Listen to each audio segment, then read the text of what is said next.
en ecomedios.com. Seguinos en Twitter, @ecomedios1220. Llega Navidad y Galicia lo sabe. El 16 y 23 de diciembre disfruta de un 25% de ahorro y hasta 3 cuotas sin interés con tus tarjetas Galicia en marcas y shopping seleccionados. Y si sos cliente Galicia Eminent, tenés un 30% de ahorro y hasta 3 cuotas sin interés. Además, podés canjear tus puntos Quiero en nuestro especial de Navidad. Conocé más en bancogalicia.com.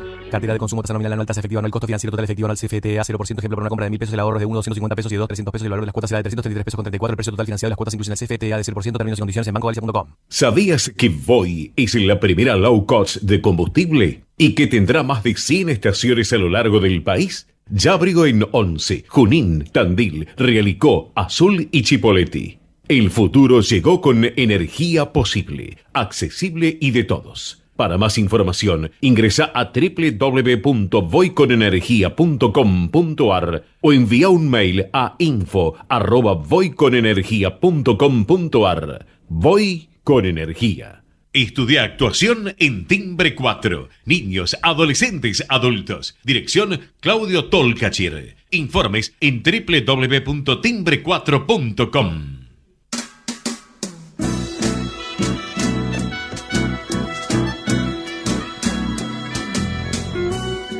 Entrevistas con los protagonistas de la política, la cultura, el espectáculo, la música y el deporte. Un diálogo abierto para pensar desde una óptica diferente. Voces y Memoria, los martes de 20 a 21 con la conducción de Hernán Dobri. A noite fecunda, os gritos do seu sangue, e alto en silencio, a beira do... Buenas noches, bienvenidos a una nueva emisión de Voces y Memorias. Hoy nos acompaña una periodista y política. Comenzó su carrera en Córdoba durante el último peronismo y se mudó a Buenos Aires por la violencia que se había desatado en su provincia. Tras la desaparición de sus hermanos, Cristina y Néstor, se exilió en Portugal y España. A su regreso al país, con el retorno a la democracia, cubrió el juicio a las juntas y en los 90 el caso María Soledad en Catamarca. Fue corresponsal de las revistas Cambio 16 y Bisoun, de los diarios O Globo y Correo Catalán, de la agencia Piresa, además de haber escrito en el Estado de Sao Paulo y Bella, Bisoun y Coyornal. Fundó y dirigió la revista Mujeres y Compañía y fue columnista de Rumbos y de Clarín. En televisión y de hoy condujo el programa Paradojas y Código N en Canal 7, Temas y Debates en TN y realizó el documental Operación Aries. Sus inicios en la política fueron en el Frente Cívico, partido por el que fue elegida diputada nacional por Córdoba en el año 2005. En 2009 fue elegida senadora nacional por su provincia en la lista encabezada por Luis Juez.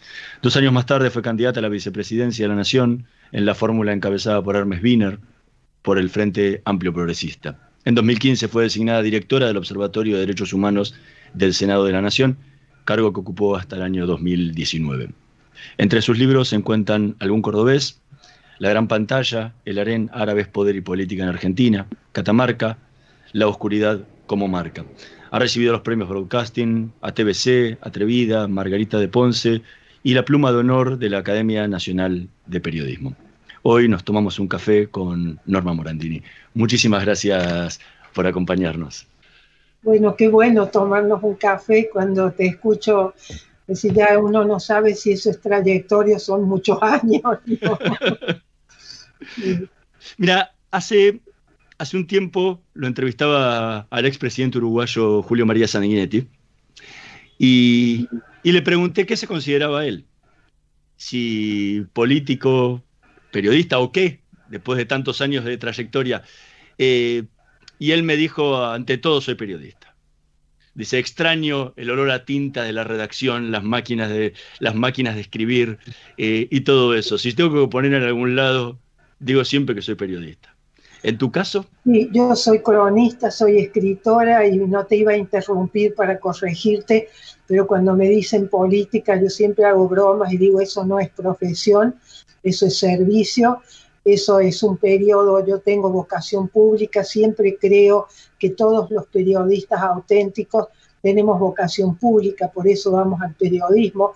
Yo me siento una cronista desde muy jovencita, siempre me atrajo el paisaje, que a mí me atrae es el humano. Y entonces siempre estoy observando, además creo, parece una jactancia, pero tengo compasión por lo humano. Entonces siempre tengo una mirada, es lo que más me atrae, es lo que miro. Y bueno, participé en política, pero bueno, hay que trabajar mucho ese concepto que la política no es profesión. Profesión es lo que uno estudia, lo que se forma, lo que adquiere como ejercicio, pero la política es un servicio y sobre todo no puede ser una perpetuación. Si la democracia es la alternancia de poder cada 4 años, las cámaras, aunque sea por definición, tienen que vaciarse para que el poder lo llene la ciudadanía que vota, ¿no?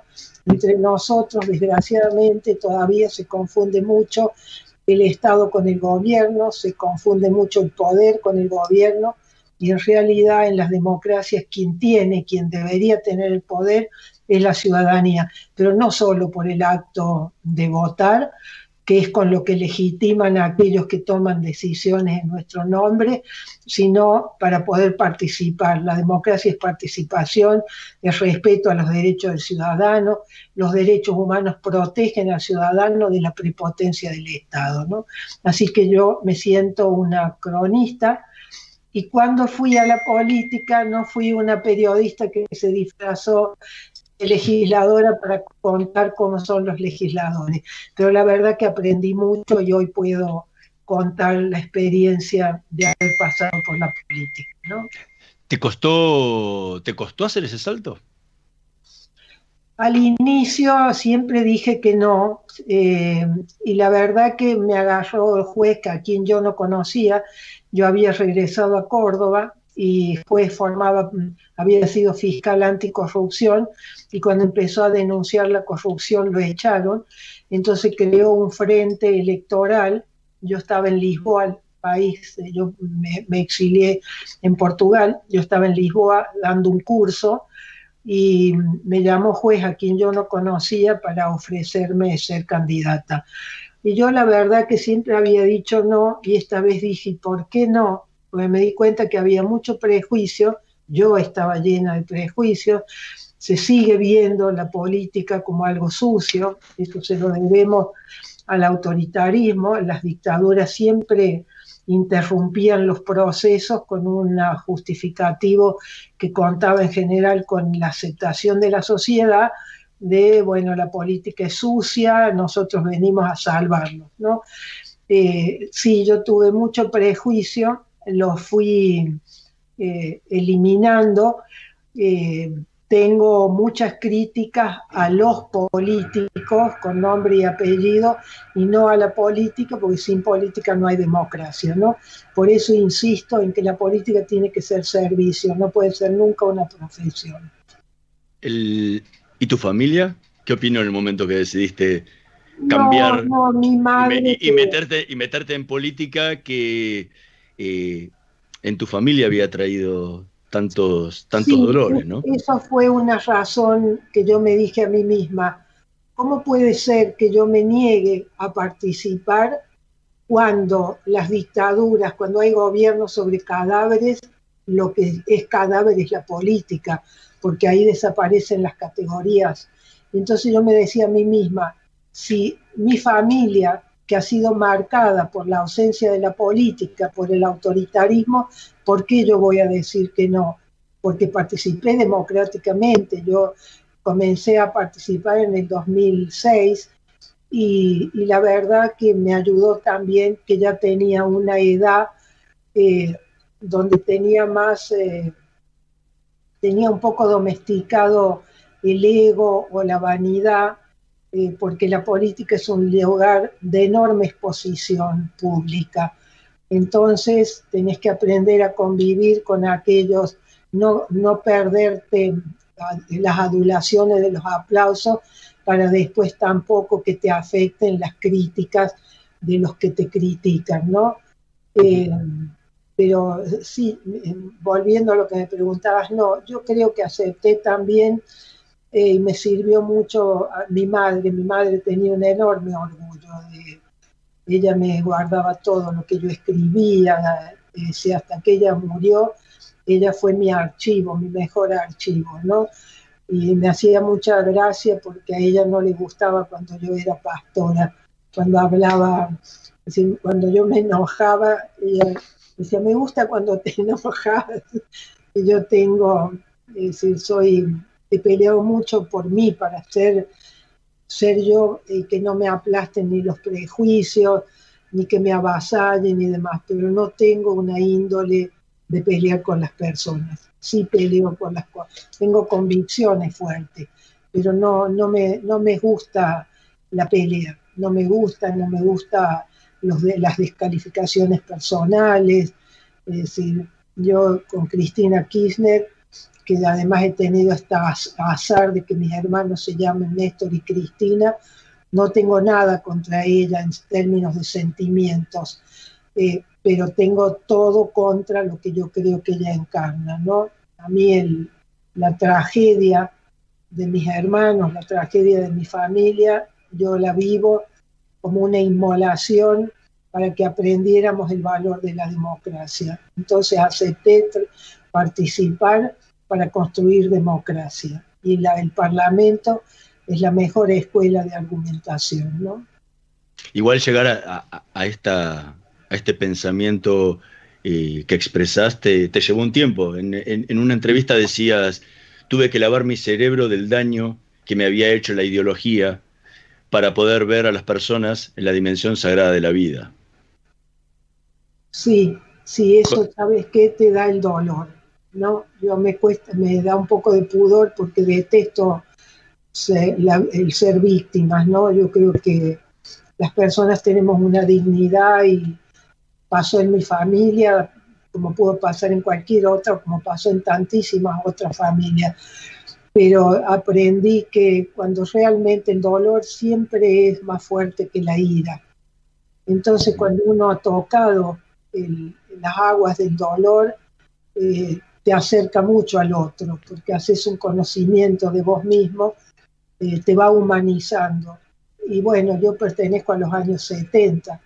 Fíjate qué autoengaño es el de la ideología, que fuimos capaces de inventarnos una sociedad a la medida de una fantasía, porque lo humano no se puede reducir a si es de derecha o si es de izquierda. Por eso yo le agradezco a la política que me haya dado el aprendizaje de lo que es la filosofía de los derechos humanos.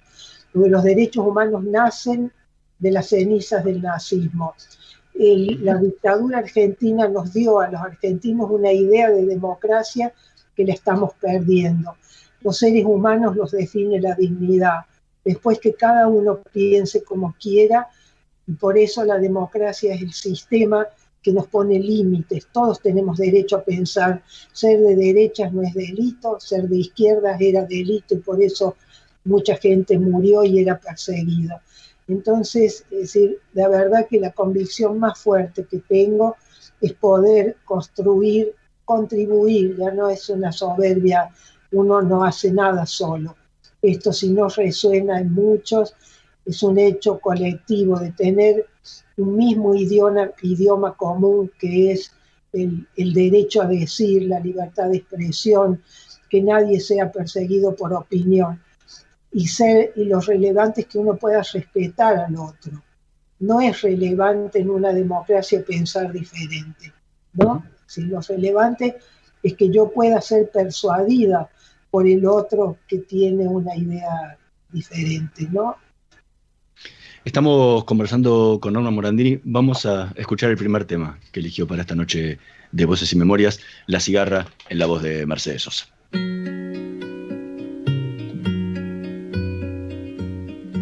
Tantas veces me mataron, tantas veces me morí. Sin embargo estoy aquí resucitando. Gracias doy a la desgracia y a la mano con puñal, porque me mató tan mal. Y seguí cantando, cantando cantando al sol como la cigarra, después de un año bajo la tierra, igual que sobreviviente que vuelve de la guerra.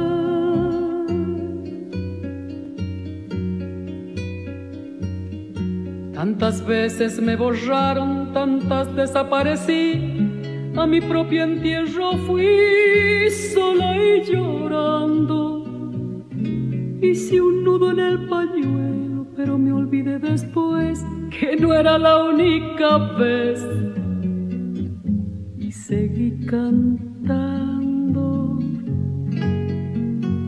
cantando al sol como la cigarra, después de un año bajo la tierra, igual que sobreviviente que vuelve de la guerra.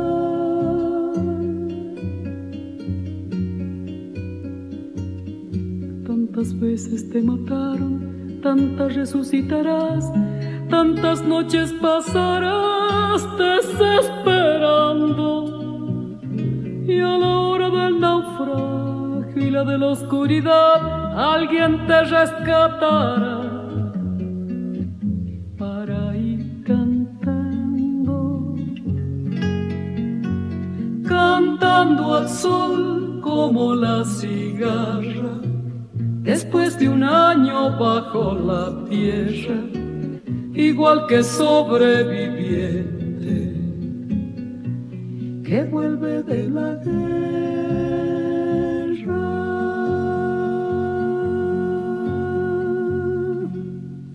Escuchábamos La cigarra en la voz de Mercedes Sosa, tema que eligió Norma Morandini para esta noche de Voces y Memorias. ¿Por qué este tema? Bueno, era como un himno del exilio, ¿no? Yo creo que, bueno, sobre todo por lo que ha sido la poesía y lo que ha sido María Elena Walsh, pero creo que poquísimas poesías sintetizan tanto esa fuerza de la vida, ¿no? Tantas veces me mataste, tantas veces sobreviví y sigo cantando, porque es un canto a la vida, ¿no? A pesar de, a mí me conmueve hasta hoy. Imagínate lo que significaba escuchar eso en el exilio. Tengo grabadas situaciones, me acuerdo un viaje que hice de Lisboa a Badajoz y iba escuchando esa música, que es el misterio de la música, como es la emoción que hemos sentido en determinado momento, y por eso llevamos esas músicas con nosotros, ¿no? Te exiliaste apenas desaparecieron tus hermanos en el año 77. ¿Cómo viviste ese exilio europeo? El exilio, visto en la distancia, claro, hoy me doy cuenta de todo lo que me dio ese exilio. Sin embargo, es un desgarro, el destierro. Es decir, yo salí en la medianoche de Córdoba, vine a Buenos Aires, fui a Santa Fe, me metí en la Catedral de Santa Fe a esperar un ómnibus que me llevara a Brasil a las 11 de la noche. Fui a Brasil, en San Pablo, me quedé en una pensión de mala muerte esperando el pasaje que me mandaban de Portugal. De modo que el destierro, yo hago siempre bromas, digo, vos perdés tu país y pasás a ser nombrado con lo que perdiste. Perdí Córdoba y pasé a ser la cordobesa. Perdí Argentina y pasé a ser la argentinita, ¿no? Y después, ¿qué cosas trae el exilio? La libertad. Yo llegué en la primavera a Lisboa, que son las ferias de libros, y me acuerdo que frente a las mesas de libros marxistas y demás, yo miraba un poco por encima de mi hombro, porque todavía traía el miedo de Argentina, de que teníamos prohibidas determinadas lecturas, ¿no? Entonces, lo que te trae el exilio primero es la libertad. Pero lo que trae el exilio es la posibilidad de conocerte a vos mismo, porque como ahí no tenés ni el idioma, ni la historia compartida, es decir, cuando uno se encuentra con un compatriota, el misterio es que no tenés que explicar quién sos, de dónde venís, es ese diálogo natural. En cambio, fuera uno tiene que estar todo el tiempo preguntándose quién es. Y en el contraste con otras culturas, empezás a darte cuenta que los seres humanos somos iguales, que lo que cambia es el escenario, pero las preocupaciones, las necesidades, el ansia de libertad. Yo llegué a Portugal, que había pasado la revolución de los claveles, que es la dictadura más vieja del continente, de Europa, que hicieron la revolución con claveles en los fusiles, y la contraseña de la revolución era una canción, Grándula Vila Morena, es decir, sin dar un solo tiro, ¿no? Entonces aprendí mucho en Portugal, y sobre todo lo que me dio a mí el exilio es ejercer periodismo en libertad, ¿no? Pensar que se democratizaba España, se democratizaba Portugal, y el periodismo ocupaba un lugar central, porque querían ser como los alemanes, como los ingleses, tener un periodismo. Tanto es que en Europa, y sobre todo en España, la prensa más importante es la que nace con la democracia, a diferencia nuestra, que es decir, la prensa ha tenido que ir tomando diferentes ropajes de acuerdo a cuanto más nos alejábamos. Se tuvo que democratizar la prensa. En cambio, una prensa cortesana, una prensa de poder, una prensa de despacho, en Portugal y en España era una prensa de la democracia, no nacida en la democracia. Para que tengas una idea, cuando yo empecé a trabajar en Cambio 16, el diario 16 me hicieron firmar un compromiso con los valores democráticos. ¿Y te costó adaptarte a eso? Porque te escuché decir alguna vez que decías, me formé en los ideologizados años 70, de modo que no estudié para ser periodista, porque nos preparaban para la Revolución Socialista. Digo, ¿te costó adaptarte a ese modelo de periodismo habiéndote formado de esa forma? No, al contrario, porque mi índole, esto que te decía antes, yo no soy una persona, creo no tener odios, y eso me ha ayudado mucho en la vida. Entonces, como fui a una prensa que era superior a la prensa que habíamos tenido en nuestro país, consecuencia de las dictaduras, es decir, aprendí mucho. Entonces, no, al contrario, me gustó lo que me ofrecía la libertad. Por eso cuando regresé, es decir, defendí tanto la prensa como inherente al sistema democrático. Yo creo que las empresas nuestras no han tomado conciencia del rol que tiene que tener la prensa en una sociedad democrática. Sí lo han hecho los periodistas. Yo creo que ha marcado un antes y un después el asesinato de Cabeza. Uh-huh. Hemos ido ganando, conquistando libertad, pero que hoy siga procesado un periodista como Santoro, que tiene prestigio fuera de Argentina y demás, que se siga creyendo, confundiendo periodismo con espionaje, porque siempre los periodistas hacemos un papel de espionaje en beneficio de la ciudadanía, no como hacen los espías del Estado en beneficio del poder. Pero que haya amplios sectores en nuestro país que sigan creyendo que la prensa es algo molesto. La prensa es siempre molesta en beneficio de la ciudadanía.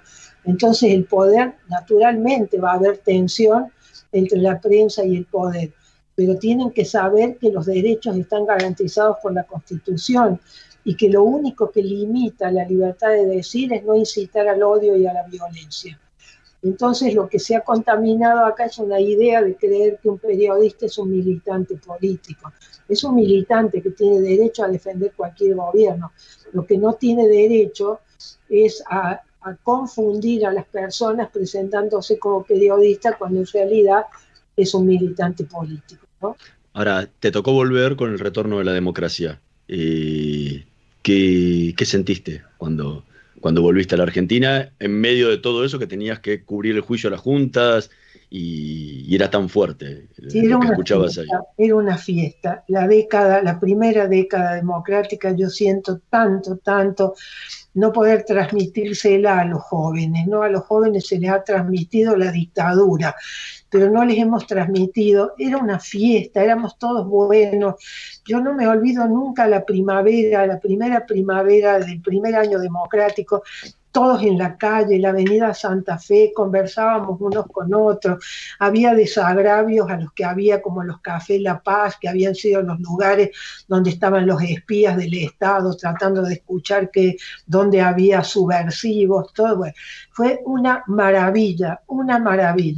A mí me tocó cubrir el juicio y la verdad que yo me doy cuenta ahora, cuando miro hacia atrás, es decir, era como tener un vidrio, nunca pensé, es decir, no sé cómo explicarte, porque ahora termino de escribir un libro sobre los silencios, que es por primera vez yo he tratado de imaginar la vida de mis hermanos en la ESMA.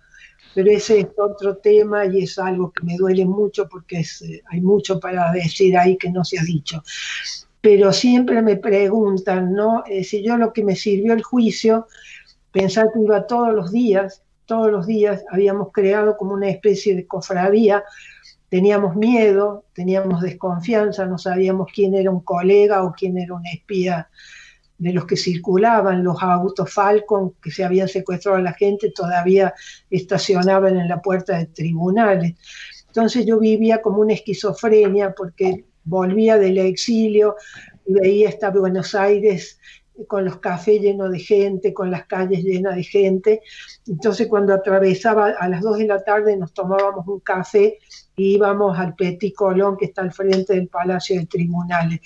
Y cuando atravesaba todos los días yo me decía a mí misma, ¿dónde está la línea que separa esta Buenos Aires vital, llena de gente, que se democratizaba, con este infierno que yo dejaba a mis espaldas, que era lo que escuchaba, que nunca vamos a dejar de reconocer que el juicio se hizo porque hubo 800 testigos sobrevivientes que vencieron su miedo, que recuperaron una palabra jurídica para ir y contar en el juicio. Antes habían contado en la CONADEP. Y esto es algo que no se puede tergiversar, no se puede hacer ideología y hacer propaganda política cuando había que estar en esa época, había que integrar la CONADEP, había que vencer el miedo de ir y contar qué habían vivido. Y gracias a eso, como tenemos una justicia que necesita prueba, y la perversión del desaparecido es haber ocultado los cadáveres para después decir no hay delito, aquella imagen de Videla no están, eso es lo perverso, porque al desaparecido nadie lo vio morir. El desaparecido no está, se lo ocultó para después decir no, están en Europa, hoy sabemos que muchos fueron a Europa, pero eso es otra historia. La perversión es que hubo un método siniestro, oculto, de secuestrar a las personas y esconder lo que era la prueba del delito. Y después, sí. Estamos conversando con Norma Morandini, vamos a hacer una pequeña pausa, en un minutito más volvemos con más Voces y Memorias. Vamos la radio.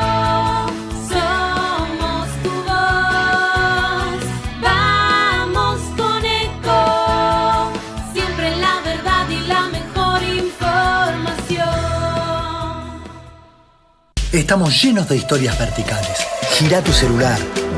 En Catamarca tenés algo distinto para contar. Girá, girá, no te pierdas de nada. Vení a contar una historia distinta.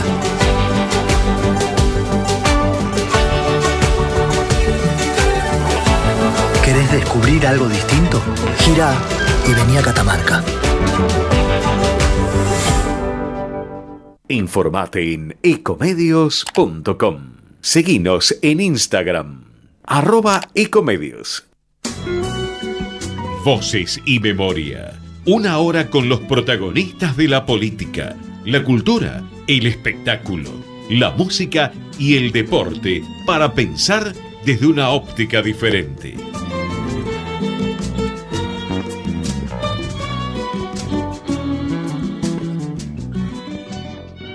Seguimos en Voces y Memorias conversando con Norma Morandini. Recién contabas todo lo que fue el momento del retorno, ¿sí? a la Argentina.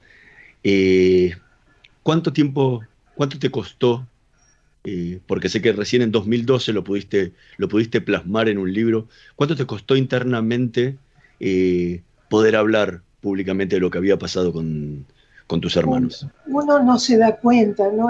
Son como procesos. Ahora que uno mira hacia atrás, cuando contabas mi trayectoria, me reía conmigo misma porque digo, la gran ventaja de tener años es que tenés perspectiva, podés ver hacia atrás, ¿no? Yo vivía esa contradicción de la alegría, las personas vivían la alegría del fin de la dictadura y yo regresé al pasado. Entonces he tenido siempre una vida desfasada.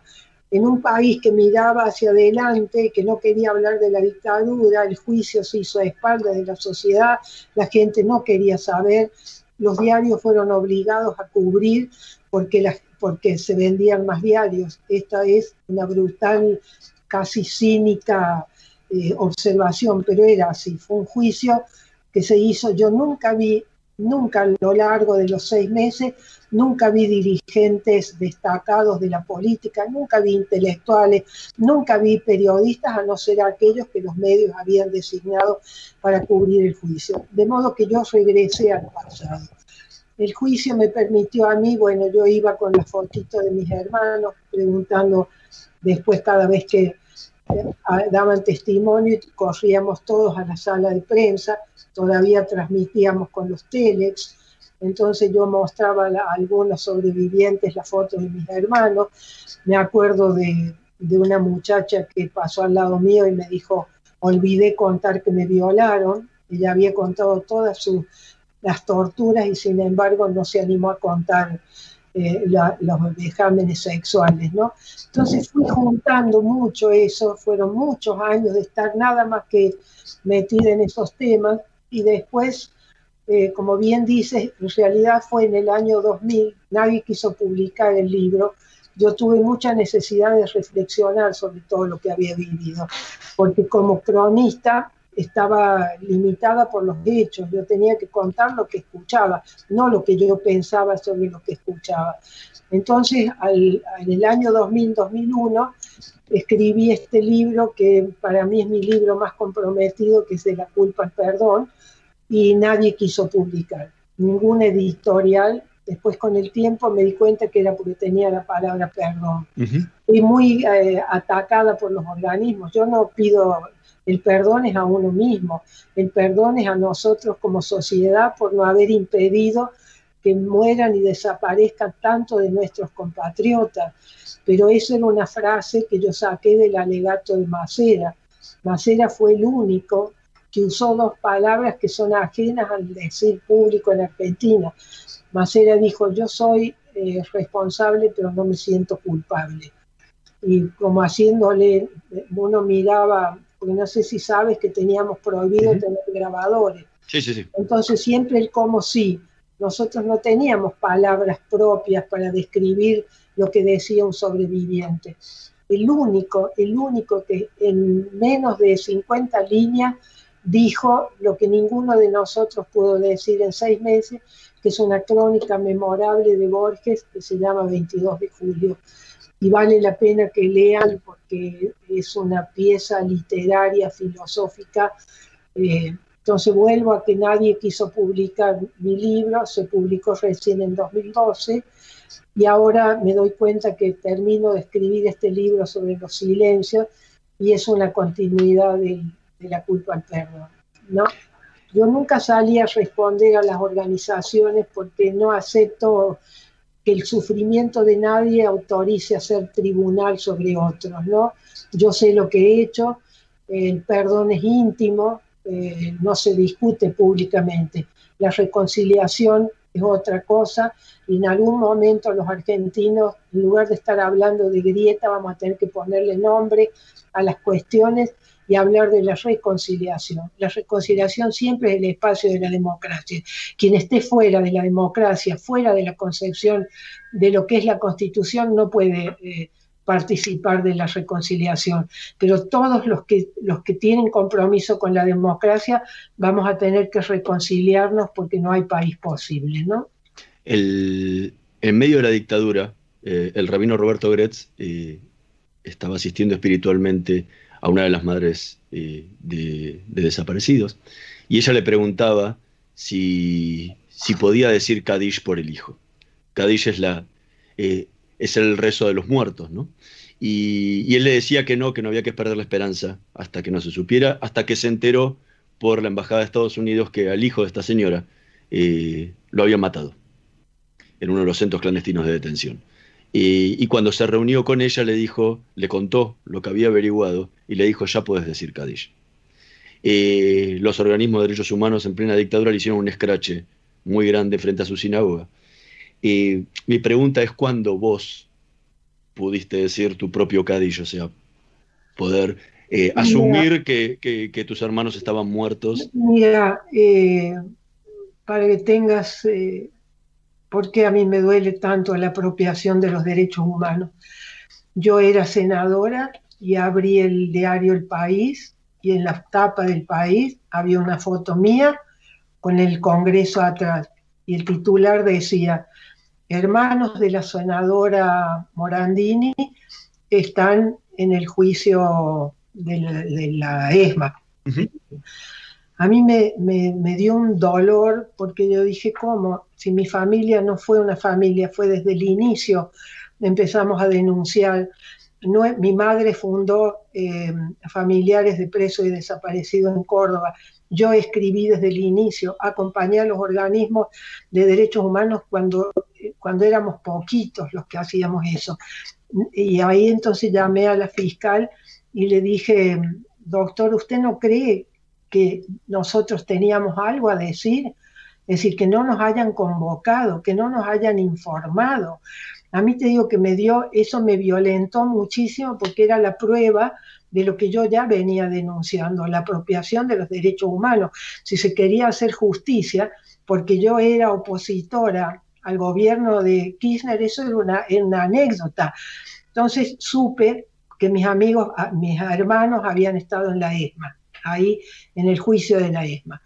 Y después, cuando fue el alegato, a la lectura del alegato, que éramos solo 3 personas sentaditos en la oscuridad, la hija de Hidalgo Solá, el hermano de Elena Holberg y yo, ahí en la reconstrucción que hizo la fiscal, yo supe que mis hermanos habían sido arrojados al agua en los vuelos de la muerte, y además supe también por ese alegato que mi hermana, como las 2 cordobesitas, la pareja de mi hermano, habían también padecido vejación sexual. Y eso a mí desde entonces, eso me ha dado como un nuevo dolor, ¿no? Digo, ¿por qué ninguna sobreviviente a las cuales yo conozco a varias? ¿Qué hay? Trato de ser compasiva y no juzgarla, pero ¿cómo nunca, si nunca me hicieron saber, nunca, porque para que la fiscal haya hecho la reconstrucción de lo que pasó, lo hizo a través de las sobrevivientes? Bueno, ahora, gracias al confinamiento, pude leer los testimonios de las sobrevivientes de la ESMA, y en mi libro, el libro Los Silencios, que termino de entregar a la editorial, que va a salir el año próximo, es sobre los silencios de la ESMA, ¿no? Por algo se nombra a la ESMA ex. Vos no dirías ex Auschwitz, nadie dice ex Perla. Entonces me pregunto, ¿por qué se le quiere poner ex y por qué tan rápido se hizo en la ESMA un museo? En Alemania han pasado 50 años hasta que empiezan a pensar cómo se hacen los museos, y los museos son colectivos, la memoria es plural, nos pertenece a todos, no es una sola parte, y hay códigos de ética, los hacen historiadores, no se puede apelar a la política, no se puede hacer golpes bajos. Entonces, el que se haya hecho un museo con una mirada peronista montonera, eso ya es una apropiación que agrega nuevo dolor al dolor que uno tiene por pertenecer a la familia del dolor. Entonces yo también tengo derecho bueno, a poner en conocimiento mi memoria, ¿no? Para contribuir a una memoria colectiva el día que el tiempo nos permita limpiar de toda la utilización política que se ha hecho del sacrificio de nuestra tragedia, de este pasado trágico que nos atraviesa a todos, a algunos de manera directa, pero que nos ha postergado como sociedad. Y yo sigo creyendo que en la medida que no tomemos conciencia y que las palabras responsabilidad sea una palabra del discurso público, vamos a seguir poniendo siempre culpas en los otros, sin hacernos cargo de lo que ha significado la dictadura y lo que ha significado la violencia. Es decir, que en los años 70 mi generación haya caído en la tentación de creer que la violencia era un camino de un país mejor. Esto es mi reacción a la ideología, y por eso me duele tanto que se contamine a tantos jóvenes hoy, que se les hable del pasado, de la dictadura, y no de lo que aprendimos del pasado, que es la democracia, ¿no? Estamos conversando con Norma Morandini. Vamos a escuchar el segundo tema que eligió para esta noche de Voces y Memorias, Romaría, en la voz de Elis Regina.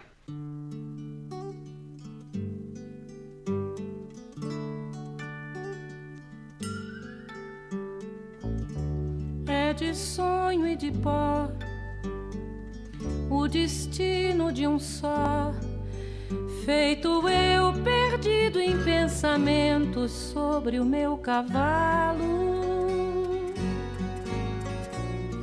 É de laço e de nó, de gibeira, o giló dessa vida cumprida a sol. Sou caipira, pirapora, Nossa Senhora de Aparecida, ilumina a mina escura e funda o trem da minha vida. Sou caipira, pirapora, Nossa Senhora de Aparecida, ilumina a mina escura e funda o trem da minha vida.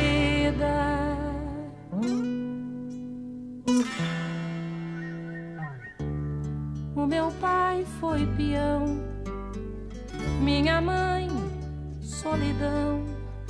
Meus irmãos perderam-se na vida à custa de aventuras.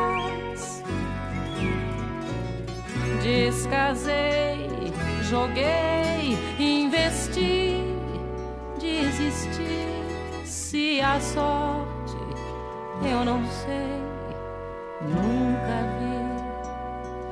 Sou caipira, pirapora, Nossa Senhora de Aparecida, ilumina a mina escura e funda o trem da minha vida.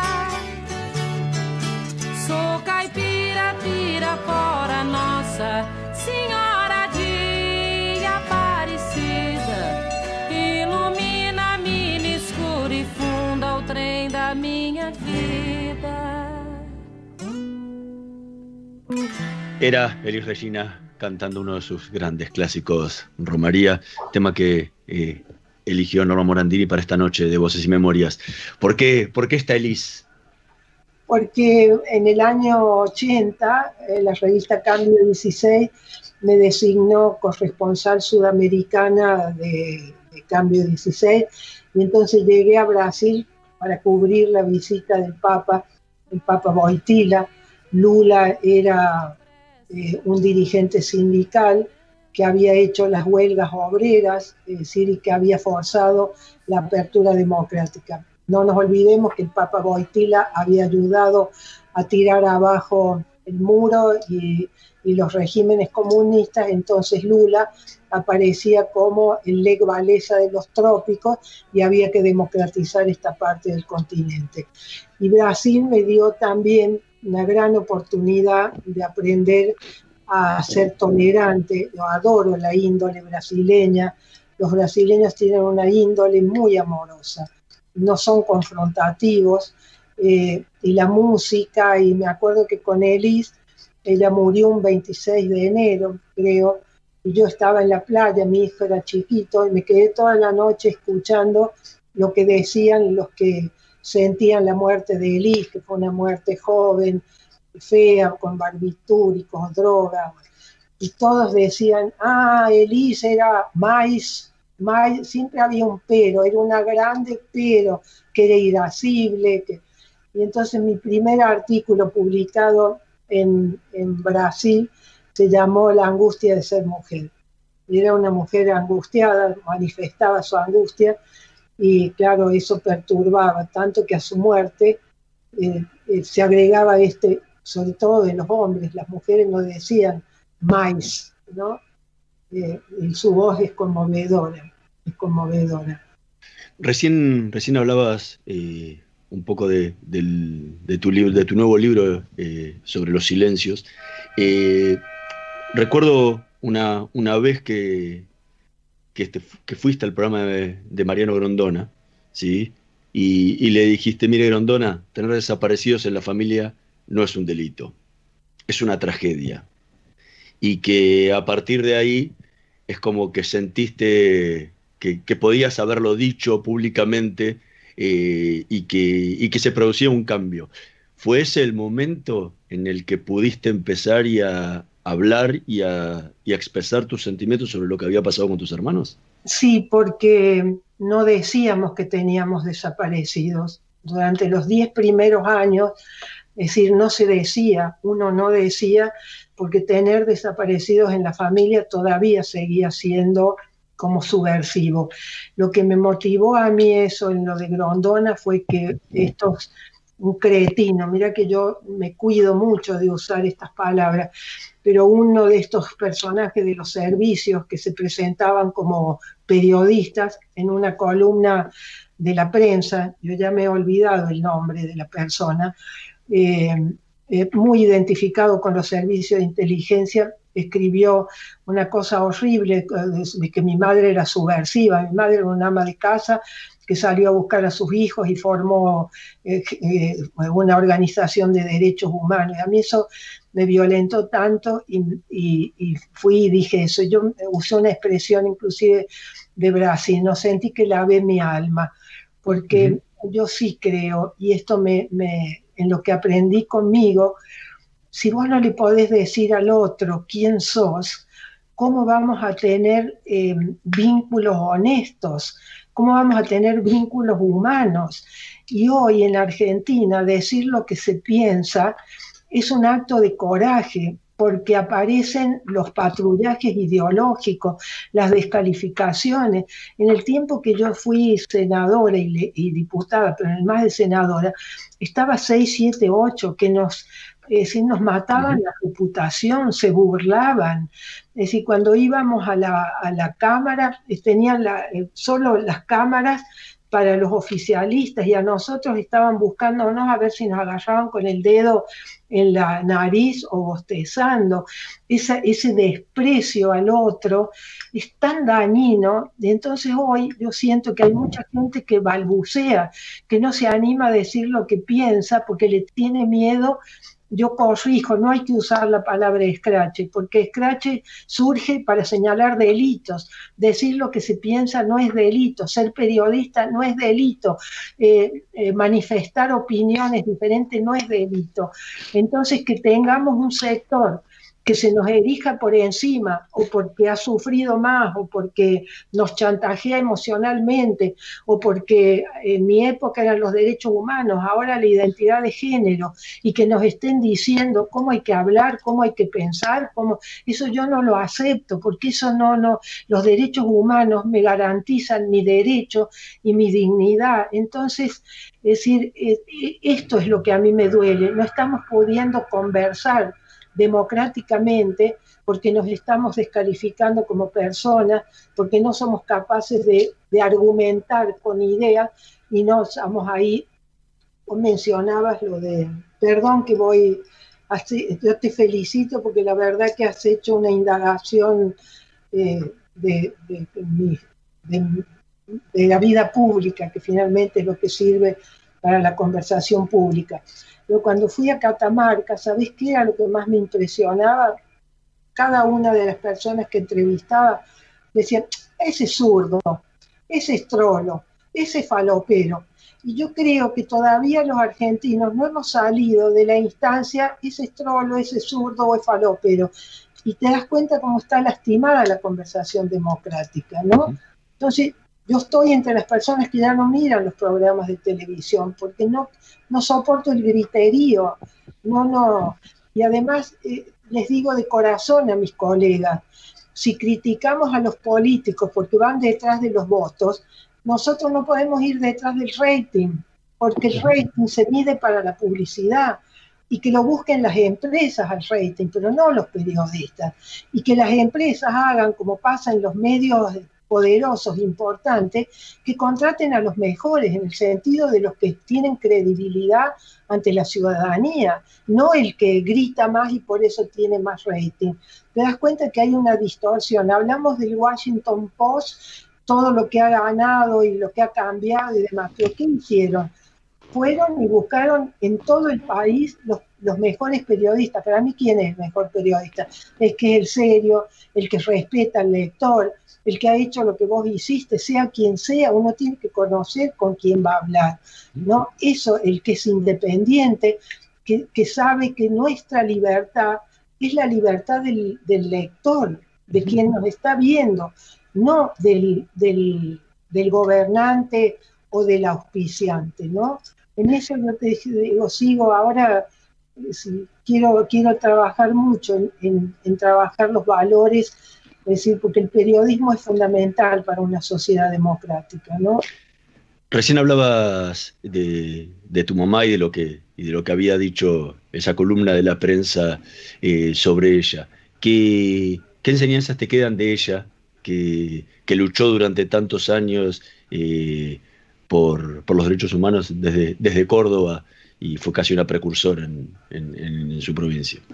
Su alegría de vida y no resentimiento, porque mientras yo la veía como madre, uno no puede siquiera imaginar, y además cuando uno es madre, no podés imaginar, los griegos escondían a las madres en duelo, porque decían que no había nada que subvertiera una sociedad que la madre que ha perdido a su hijo, ¿no? Entonces, mientras ella era la madre que había perdido a sus hijos, para mí era una madre doliente. Y la vida me dio esta gracia de que yo pudiera volver a Córdoba gracias a haber aceptado las candidaturas. Y entonces ella vino a vivir conmigo y agradezco a la vida esos 10 años que he tenido con mi madre, porque ahí descubrí su índole amorosa. Mi madre opinaba en las radios, yo digo, hacía lo que muchos periodistas no hacemos, ella se escribía lo que iba a opinar, no tenía resentimiento y bueno, ha dejado una enseñanza, es decir, todos los que la conocieron, es decir, la gran Rosa, me decían. Pablito Calvo, que me ha dado mucho dolor su muerte, que la conoció a mi madre de casualidad una vez en el verano en Córdoba. Ella era muy amiga de la gente joven y le decía la gran Rosa, y era la gran Rosa. Mi madre hacía cosas, iba como en la iglesia, bendijo a los militares, iba con otra madre, Rosa Coal, a la misa de la catedral de Prima Testa y iban como a tomar la comunión, y cuando venía Prima Testa decían, ¿dónde están nuestros hijos? ¿Dónde están nuestros hijos? Eso y tantas otras acciones que hacían, decir, no, lo que los pañuelos blancos, yo por eso ya no, hay que recuperar el símbolo del pañuelo blanco, que le pertenece a mi madre como le pertenece a tantas otras madres. No tiene nombre propio, las dirigentes tienen todo el derecho de apoyar al gobierno, pero en el momento que ellas atravesaron la plaza y entraron al palacio para ser homenajeadas no como madres, no la política que homenajea a las madres, sino que eran homenajeadas por defender un partido político o dirigentes con nombre y apellido, ellas ya dejan de ser las dirigentes de derechos humanos, son dirigentes políticas y no está mal que sean, pero hay que recuperar la gesta de los pañuelos blancos. Si uno piensa lo que significó salir a la calle cuando había miedo, increpar al poder, todo lo que ellas hicieron para que nuestro país se democratizara, lo que fue esa gesta. Después, bueno, lo doloroso es que no hemos sacado de las plazas a las madres que han perdido sus hijos. Seguimos siendo un país manejado a duelo por las madres de los hijos del Paco, de la violencia policial, de los accidentes de tránsito, y la misma pandemia, ¿no? A mí me impresiona, si vos abrís el diario, ves en Brasil, en las playas, en Río de Janeiro, han plantado miles y miles de rosas en recuerdo de las víctimas de la pandemia.